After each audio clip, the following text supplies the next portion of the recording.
Minute. ठीक है, तो यहाँ पे मैं आपको दिखा देता हूँ कि बिटकॉइन की डोमिनेंस जो है वो ऑलरेडी 60% से अबव चली गई है। अगर आप लोग इसको ट्रैक कर रहे हैं, नहीं कर रहे हैं, तो ये बहुत ज़रूरी है। तो बिटकॉइन की डोमिनेंस ऑलरेडी 60% से अबव चली गई है, 60.55 को टच करके। और आज हमने ये देखा कि 60.5 से इसने हमारे को 59.76, तो हमारे को ऑल्ट्स के अंदर एक अच्छी खासी थोड़ी बहुत रैली और रिलीफ रैली देखने को नहीं मिली।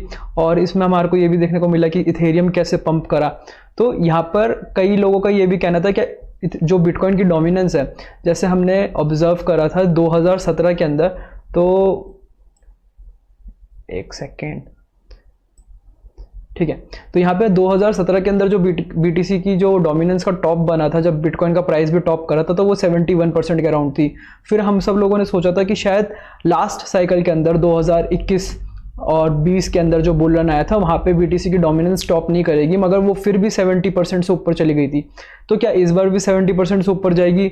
अब ऐसा होना तो नहीं चाहिए, और लोगों का कहना भी है कि ऐसा पॉसिबल नहीं है, but we never know. But we should make sure कि हम उसका वेट ना करें, हम अपने आप को ऑल्ट्स में पोजीशन करें। जस्ट अगर हमने आज ही का दिन ऑब्जर्व करा होता, तो जैसे पिछले कुछ दिनों में ऑल्ट्स हमारे को इतने ज़्यादा अच्छी मूवमेंट नहीं दे रहे थे, पर अगर जैसे ही इथेरियम ने पंप करा, वैसे ही ऑल्ट्स ने भी एक अच्छा पंप लिया। तो हमारे को अपने आप को पोजीशन अभी से करना शुरू करना है, कहीं फिर वही ना हो बाद में देर ना हो जाए वाली बात हो जाएगी। तो अपने आप को इस तरीके से पोजीशन करिए। और इनफैक्ट हमें पता भी नहीं है कि शायद वो 60% से अबव जाना भी ना हो डोमिनेंस, और यहीं से ब्रेक डाउन करना शुरू हो जाए।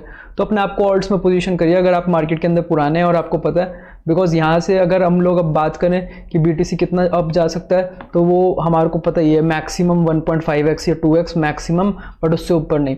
अब यहाँ पे बेंजामिन कोवन भी बोल रहे हैं कि I don't know who needs to hear this, but BTC dominance is likely to going to top within the next 8 weeks. तो अब टॉप बन चुका है या फिर 8 हफ्तों में बनने वाला है, बाकी हमारे को ये टाइम ही बताएगा।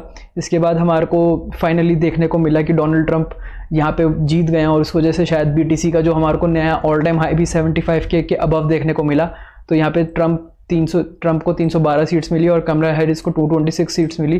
तो जितने भी लोग हैं क्रिप्टो के अंदर, उनको इंडियन पॉलिटिक्स के बारे में ज़्यादा पता हो या ना पता हो, मगर ये पक्का है कि उनको यूएस के पॉलिटिक्स में बहुत पता है कि जो इस बार जीते हैं ट्रंप, उनके फिर जो अगर हम वाइस प्रेसिडेंट की बात करें तो वो जेडी वैंस होंगे। तो मतलब काफ़ी सारी चीज़ें हमारे को इंडिया के पॉलिटिक्स से ज़्यादा यूएस के पॉलिटिक्स के बारे में पता है।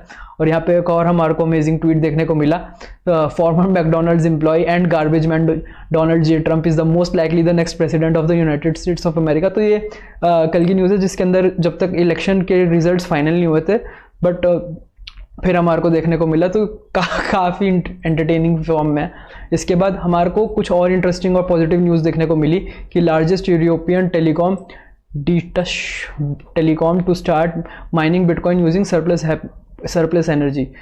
तो ये एक पॉजिटिव न्यूज़ थी। अब यहाँ पे हमारे को एक और चीज़ देखने को मिली कि 725 billion Bernstein predicts bitcoin to be hit by 200,000 by 2025। तो हमारे को जो ये भी जितने भी ये जो बड़े बड़े बैंक्स हो गए या म्यूचुअल फंड्स, हेज फंड्स हो गए, ये जितने भी लोग हैं, ये लोग प्रेडिक्शंस और स्टडीज़ अपनी अपनी निकालते रहते हैं।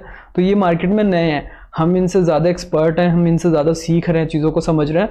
तो हमारे को किसी की भी फालतू प्रिडिक्शन के ऊपर नहीं जाना। Of course 200K, 500K, $1 million bitcoin जाएगा, मगर इसका टाइम प्रेडिक्ट करना बहुत मुश्किल है। तो हमारे को किसी भी चीज़ को पत्थर की लकीर नहीं बनाना।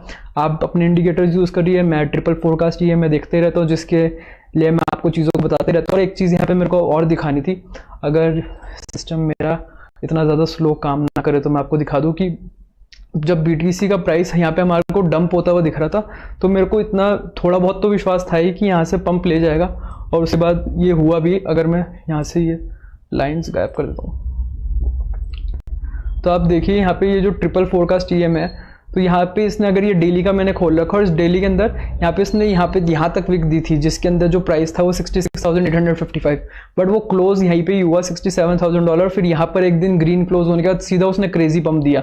तो अगर आप लोग कोई भी इंडिकेटर यूज़ कर रहे हैं, कोई भी मूविंग एवरेज कर रहे हैं, तो मेक श्योर आप उसके साथ स्टिक रहिए, उसके साथ कुछ अच्छा खासा टाइम स्पेंड करें, और फिर उसके बाद उसको बैक टेस्ट करें। और उसके बाद अगर आपको वो चीज़ काम करती है तो आप मेक श्योर उसको अच्छे से फॉलो करें, बिकॉज यही स्ट्रैटेजीज है, हमारे को बार शिफ्ट करने की जरूरत नहीं है, और हमारे को पॉजिटिव रिजल्ट्स देखने को मिलते हैं। मतलब मेरे को तो मिल ही रहे हैं, तो आई होप आप लोगों को भी मिलेंगे। और इसके बाद हम लोग अपनी एक नेक्स्ट न्यूज़ की तरफ पढ़ते हैं।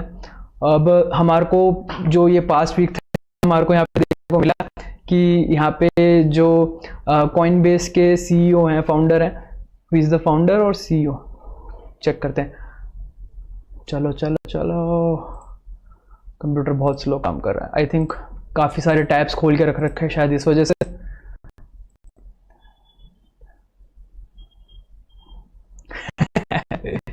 बंद कर दूं क्या पेजेस को?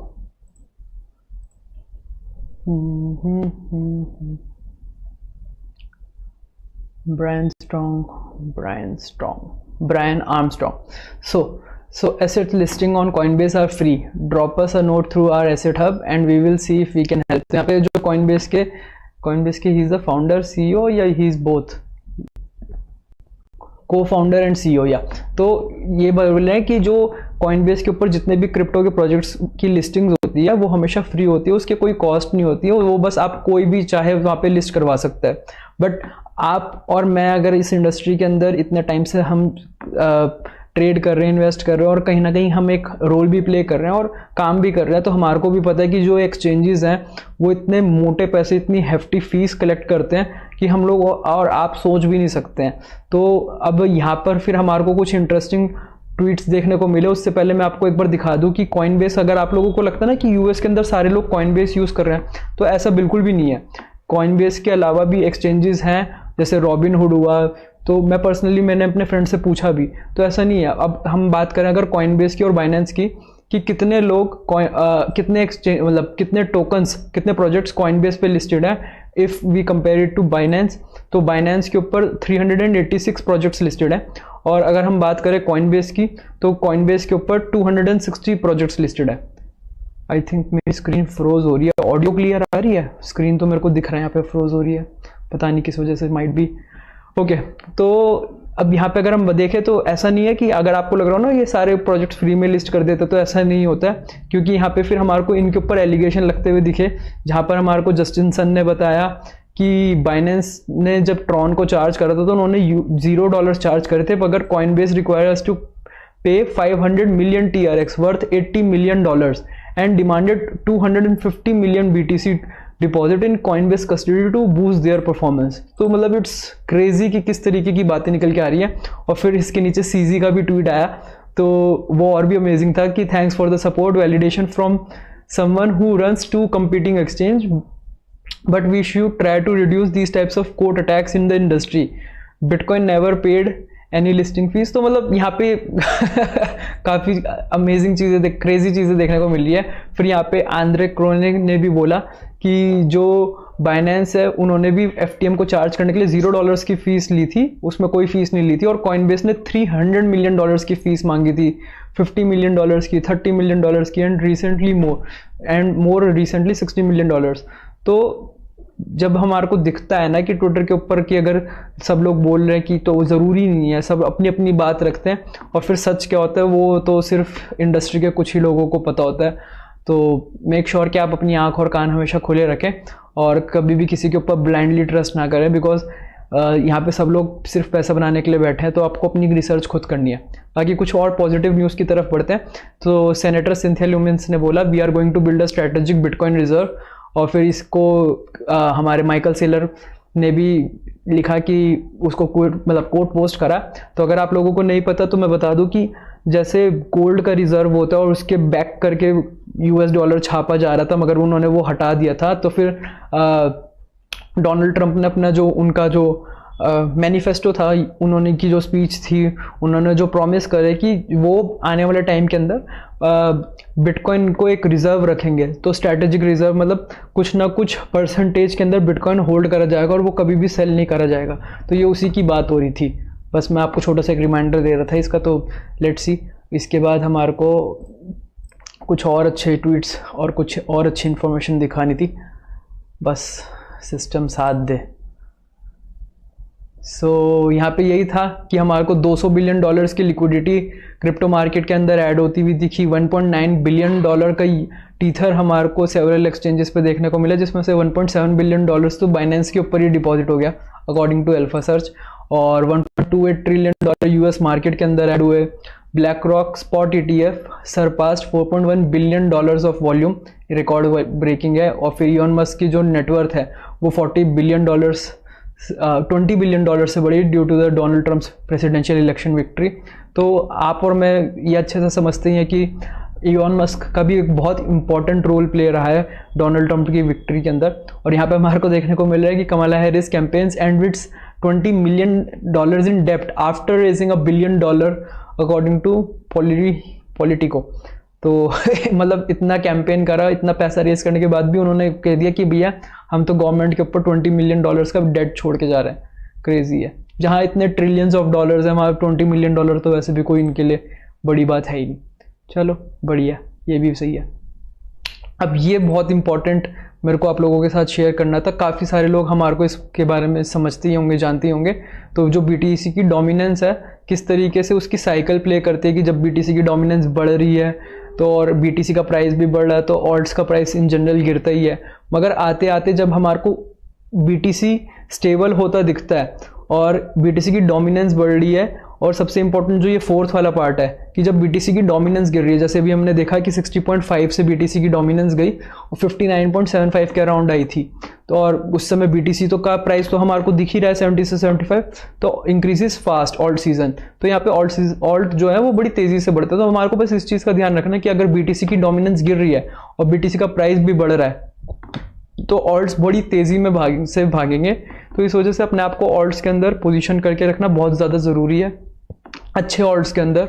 और मोस्ट प्रोबेबली जो इस साइकिल के अंदर कॉइन्स आए और प्रोजेक्ट्स आए और टोकन्स आए उनके ऊपर ज़्यादा ध्यान रखना है। सो इसी चीज़ के बारे में मेरे को आपको बताना था। अब इसके अलावा हमारे को एक और ये बेंजामिन कोहेन का भी ट्वीट देखने को मिला कि जहाँ पे वो बता रहे हैं कि जो ETH BTC का चार्ट है, तो यहाँ पे दिख नहीं रहा, ठीक है, मैं ये आप लोगों के साथ शेयर कर दूंगा। ये जो ETH BTC का चार्ट है इसका 0.037 के अराउंड पे इसका प्राइस चल रहा है।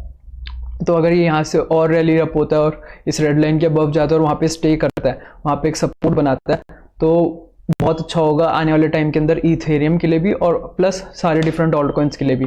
अब यहाँ पे हम लोग एक बार नज़र डाल लेते हैं, एक सिस्टम सपोर्ट नहीं कर रहा तो हम लोग डायरेक्ट चलते हैं जो हमने पोर्टफोलियो बना रखा है क्रिप्टो वाले 500 ऋषभ सिंघल का जो पोर्टफोलियो है, जिसके अंदर एक पब्लिक पोर्टफोलियो है। और यहाँ पे हमने कुछ कॉइन्स बाय करे हैं जिसके अंदर हर कॉइन हमने सिर्फ $25 का बाय करा है। हमारा टारगेट है इसके अंदर 10 से 20 कॉइन्स होंगे, इससे ज़्यादा नहीं। और इसके अंदर हम देखें तो सबसे ज़्यादा जो बढ़िया इस वीक के अंदर पंप करा है वो आवे ने करा है। तो हमारे $25 की इन्वेस्टमेंट $32 की हो गई है यहाँ पे। और अगर हम ओवरऑल पोर्टफोलियो की बात करें तो वो अभी भी 498, तो अभी भी यही स्टेबल कॉइन पोर्टफोलियो जैसा मैंने आपको बताया था ये वैसे ही चल रहा है। तो आवे, इंजेक्टिव, इस वीक के अंदर हमारे को कोई बहुत ज़्यादा अच्छी परफॉर्मेंस देख लेते हैं। इसके अंदर सबसे टॉप परफॉर्मर हमारा आवे रहा और वर्स्ट परफॉर्मर नियर ही रहा, जो हमारी एंट्री प्राइस से अगर हम बात करें। और इसके बाद हम लोग देखते हैं, मेरे को आप लोगों के साथ ये और प्रोजेक्ट शेयर करना था बट ऑफ कोर्स ये पंप कर गया, तो अभी इसको इस प्राइस पॉइंट में हम इस वाले पोर्टफोलियो में ऐड नहीं कर सकते। तो प्रोजेक्ट का नाम है seats, CETUS, seats protocol. Recently इसकी बाइनेंस के ऊपर भी लिस्टिंग हुई और मेरे को ये शेयर करना था कि इसको जो मैं एक्यूमुलेट कर रहा हूँ, मैंने इसको अप्रैल मई ये 2 महीने में एक्यूमुलेट करा था थोड़ा बहुत। और इसके अंदर मेरे को आपको ये दिखाना था कि मैंने बहुत ज़्यादा क्वांटिटी नहीं खरीदी, मतलब 16 सेंट्स पे मैंने इसको $50 का बाय करा था, फिर 11 सेंट्स का मुझे मिला तो मैंने $25 का और बाय कर लिया, फिर 9 सेंट्स 10 सेंट्स का मेरे को मिला मई के अंदर तो मैंने $50 का और बाय कर लिया। अब मेरी जो एवरेज बाइंग थी वो थी अराउंड 11-12 सेंट की ही थी, शायद 12 सेंट 13 सेंट की थी। और जब आज ये इसको मैंने थोड़ी सी प्रॉफिट बुकिंग के लिए मैंने जब बाइनेंस फ्यूचर्स की लिस्टिंग मैंने यहाँ पे मेंशन भी कर रखा है नोट्स के अंदर कि बाइनेंस फ्यूचर की लिस्टिंग हुई तो मैंने 31 सेंट्स पे थोड़ा सा सेल कर दिया, हार्डली $25 का ही करा। अभी भी मेरे पास जो होल्डिंग है, जो मेरी कॉस्ट थी वो थी $125 और $25 का सेल करने के बाद भी $367 का बचा है और 38 सेंट्स चल रहा है, तो मैं थोड़ा सा और सेल करूंगा। तो इसी तरीके से आप भी अपने ऑल्ट्स के अंदर पोजीशन बनाइए, बहुत छोटी पोजीशन हो या बहुत बड़ी पोजीशन हो मैटर नहीं करता, आपके पोर्टफोलियो का कितना परसेंटेज उस पर्टिकुलर ऑल्ट कॉइन में गया है वो मैटर करता है। और जैसे जो वो बढ़ता रहता है वैसे धीरे धीरे आप प्रॉफिट बुकिंग करिए ताकि आप अपनी कैपिटल फ्री कर सकें और एक्चुअली में प्रॉफिट को रियलाइज कर सकें। तो आई होप आपको आज का वीडियो, आज का लाइव शो में मज़ा आया होगा। तो अगर आपने वीडियो यहाँ तक देखा ही है तो मेक श्योर इसको लाइक करें, शेयर करें और अपने ज़्यादा से ज़्यादा दोस्तों के साथ शेयर करें और फ्रेंड्स के साथ सब्सक्राइब वीडियो को लाइक करें, शेयर करें, चैनल को करें सब्सक्राइब। अगली बार जल्दी मिलते हैं और इसी तरीके से हमारा सपोर्ट बने रहिए और सपोर्ट दिखाते रहिए। धन्यवाद।